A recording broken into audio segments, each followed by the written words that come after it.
I've covered a lot of horror games, and despite that, they still absolutely terrify me. Jump scares will always get me.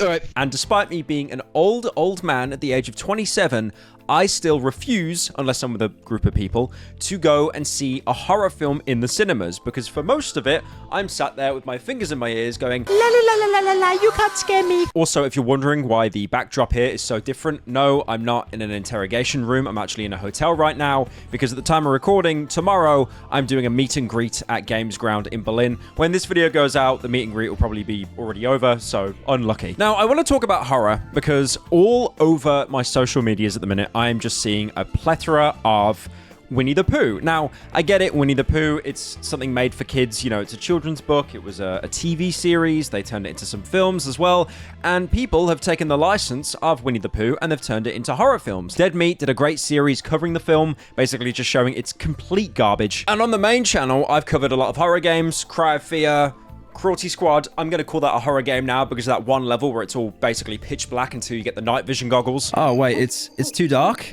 Yeah, I guess we'll have to come back here later. Unless you leave the map, you go back into the item shop, buy the Nightmare Vision Goggles for $50, which is a literal Wojak reference, by the way. But they just barely scrape into D tier, because when you go into dark spaces, as rare as they are, they ever so slightly increase visibility, going from completely blind to just mostly blind. But what I'm talking about is a game that is a horror game, but it's not advertised as a horror game. And I don't mean like, you know, all this kind of media where you see like something that's aimed towards kids, but secretly, oh no, it's really scary, it's really gory. I mean, a good example is Happy Tree Friends. That probably traumatized an entire generation of kids watching it, thinking, oh look, it's just wholesome furry animals. And then they all end up like disemboweling and game-ending each other. But no, what I'm talking about today is an old game that TikTok seems to have unearthed, taking place in the 100 Acre Wood. So in the early 2000s, there was a Winnie the Pooh tie-in game called Piglet's Big Game. Now, if you look at the cover, you look at the age rating, you think, okay, it's probably something you'll pick up for your kid.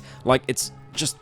It does not seem like a horror game at all. It does not seem scary. But one thing a lot of people have pointed out about the game is some of it, not all of it, some of it is absolutely terrifying. Not in like the kind of jump scare in your face kind of way, but just the atmosphere. A good example that people are comparing it to right now is Silent Hill 2, because Silent Hill 2, the original and the remake, they're not really horror games. I mean, I guess they are, but they're not scary. It's more that kind of like, you know, that dread, that brooding atmosphere, the music in the background. You always feel uneasy. You're not being scared consistently. There aren't jump scares, you know, Five Nights at Freddy's, Golden Freddy go, whoa, and then your game closes. No, this is just like a very dark atmosphere. And surprisingly, Piglet's Big Game, a game based off Winnie the Pooh, which is a franchise for children, it really does have that Silent Hill atmosphere built into it. And there's actually been multiple people coming out complaining about how this game gave them some kind of like generational trauma. Like this tweet saying, this game scared the absolute fuck out of me as a kid, lol. The vibes were completely off-putting for a game made for babies. And then this other tweet as well, Piglet's Big Game is goated. I had reoccurring nightmares about it till the age of 17. It's so unnecessarily creepy. The developers probably got 2 notes on this game. Piglet overcomes his fears, takes place in dream worlds, so they said, fuck it, Piglet in Silent Hill. Now, for lore masters out there that really care about this, because obviously we all want to know about the Winnie the Pooh lore, Piglet's Big Game is actually a tie-in to Piglet's Big Movie. Both of them released in around 2003 to give Piglet some, you know, much-needed representation, because I'm sure that Winnie the Pooh or Eeyore were too busy stealing the spotlight there. Okay, I do want to say this now. Eeyore, the depressed character in the Winnie the Pooh franchise, could you imagine if he had his own game? All I imagine is you're wandering around the streets at night, but instead of playing as Simon from Cry of Fear, you're playing as Eeyore. I actually do want to talk about the Winnie the Pooh franchise for a minute, because they must have made so much money, because there was that time in the early 2000s, especially with Disney, where they would always have like a big film and then like 3 spin-off films, and they always came out on like VHS or DVD, like they were straight to home movies, because they just knew that if they saved money, got a worse animation team, probably paid them even less, then yeah, they could just skimp out. I think, what's a good example? I think Cinderella somehow has like 3 sequels. Why does it need that? Tigger had his own film back in 2000, and that was actually the largest grossing Winnie the Pooh related film until the live action Christopher Robin film that came out in 2018. So Piglet's Big Game was developed by Doki Denki Games, who are now unfortunately defunct.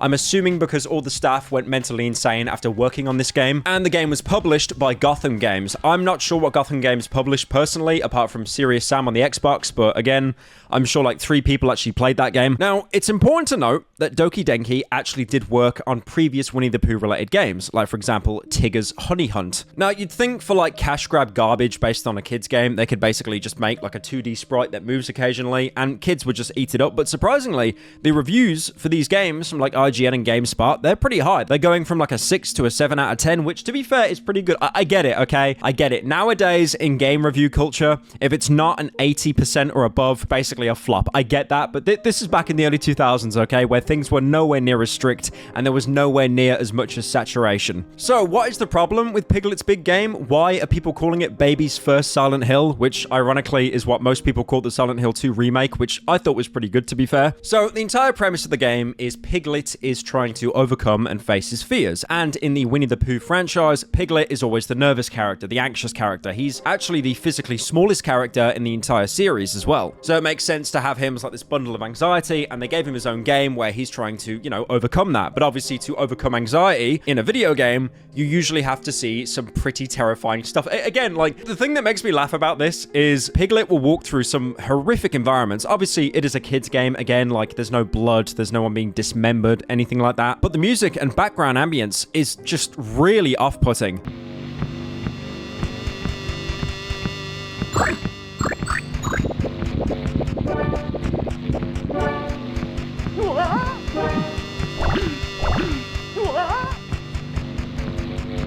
It's actually really clever. I've noticed the way that adults try to like circumvent and involve things in kids' content without actually getting hit with a higher age rating. A good example that I've talked about before is Batman, the animated series. That is an insane show. It is like a 9.9 out of 10. I really do recommend all of you watch it, but even though it's very dark, even though they drew everything on like, I think black paper to make everything look really like dark and just washed out, it's still a kid's show. So, you know, you've got Batman. Obviously, Batman doesn't kill people. Then you've got a bunch of gangsters and supervillains that do kill people. So how do you represent people dying in a show that's made for kids? Well, a great example is when they had the Joker. The Joker would actually use laughing gas that would give people affected by it this horrible grin with yellow teeth, and they looked demonic. That definitely traumatized a couple kids, but because they didn't die, they were basically just incapacitated, that was actually allowed on the show, despite the fact that even the writers themselves have said it basically is worse than being shot in the head. It's actually kind of funny because that was the entire premise of Cryofear. I know I've mentioned that a lot in this video, but the entire point of that was someone going through therapy, facing their fears, and the good ending, you gun down multiple police officers and then get put in a mental ward for pretty much the rest of your life. That's the good ending, by the way. I'm not joking. If you guys watch the video, you remember there are a lot worse outcomes than that. So the entire premise of the game is basically Piglet going into dreams of his friends and trying to help them solve their fears. A good example is scaring off various heffalumps. That's a real thing, by the way. It's apparently some kind of like dream entity, elephant thing in the Winnie the Pooh universe. I've looked into this. The lore goes surprisingly deep, and Piglet has to make different kinds of faces to actually defeat them as well. That's pretty much the entirety of the game. You're helping out, you know, Winnie, Roo, Owl, Eel, Rabbit, Tigger. So you might be able to start guessing why this game has had such a huge resurgence in media as of late, especially because, I mean, okay, I don't want to be that guy, right? I don't want to be the old head, like, crying, saying times were better, but, like, what games are there now, bro? There's no games. There's actually no games.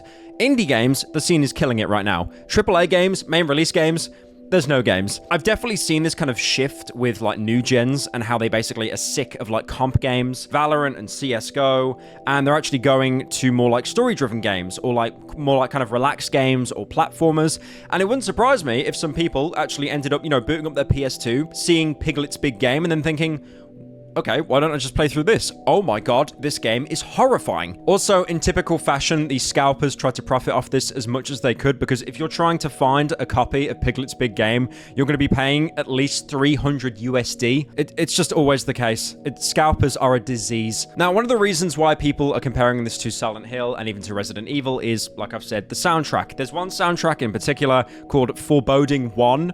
Great name for a soundtrack in a kid's game, by the way. Definitely not scary at all.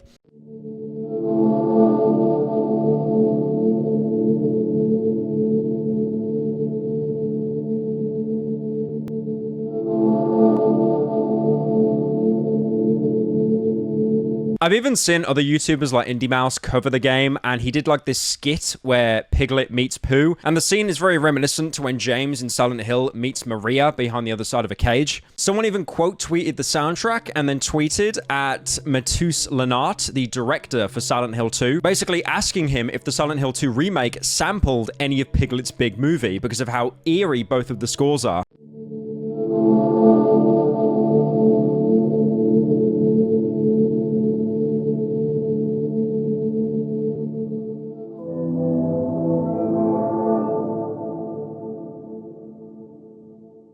Like, not only is the music incredibly similar, but the sound effect of Piglet's footsteps sounds very close to OG Silent Hill 2.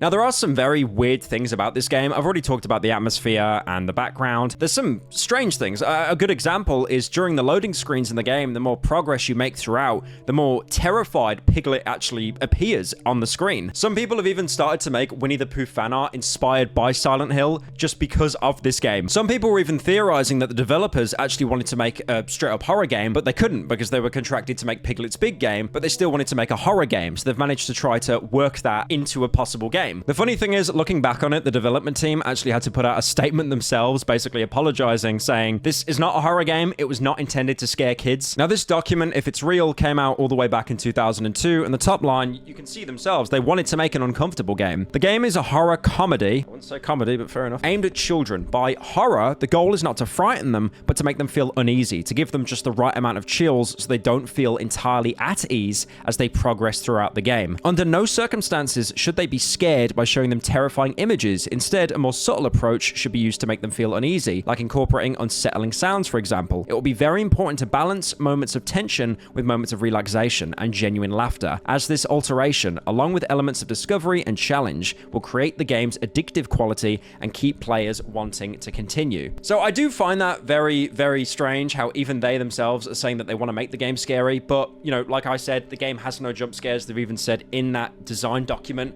they never wanted to have any jump scares, but they wanted to make kids feel uneasy. I'll be honest, jump scares are terrifying. I'm sure I've talked about this to death, and you might have even seen it as a kid. There's this like Scooby-Doo flash game. You open this coffin, and then there's this terrifying jump scare that appears straight at you.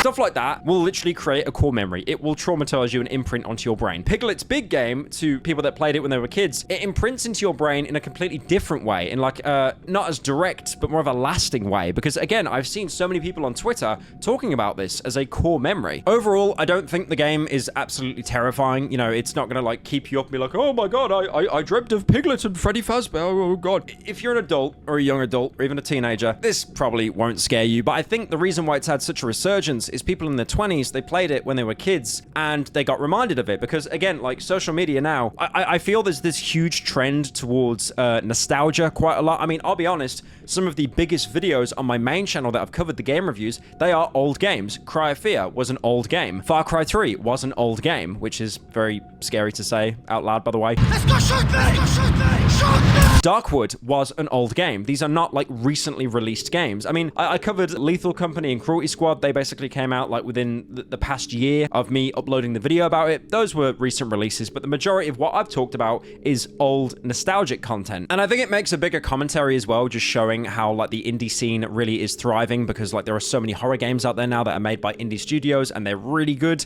A great example is Amnesia the Bunker. I am so happy they clutched that, by the way, because Rebirth to me was painfully mid, but they clutched it with Rebirth. What I actually want to do for a change here is have a discussion in the comments section. What I would like you to do if you've made it this far in the video, which is probably like 2% of people, leave in the comments a game. It can't be a film, it can't be a TV show. Game that you played as a kid and there was a moment that traumatized you. Something that, it doesn't keep you awake at night or anything like that, like banging your head against the walls, but something that traumatized you, something that genuinely scared you. I feel like this has been talked about a lot by other YouTubers in the past, but I want to see in the comments if anyone has actually, had a similar experience to maybe me. I mean, a good example for me is I played the Rugrats, the PlayStation 1 Rugrats game. I'm not sure how it held up. I just remember as a kid, it was the best game ever. That was until the golfing part of the game where you got absolutely rinsed. I also remember remember at the very end of the game, at the very end of the Rugrats PS1 game, you could play as Reptar, the big Godzilla guy. And I remember like beating the game, the credits rolled, and I was like bawling my eyes out, like crying my eyes out. And then my dad came in and he was like, oh my God, look, like he thought I fell off my chair or something like that.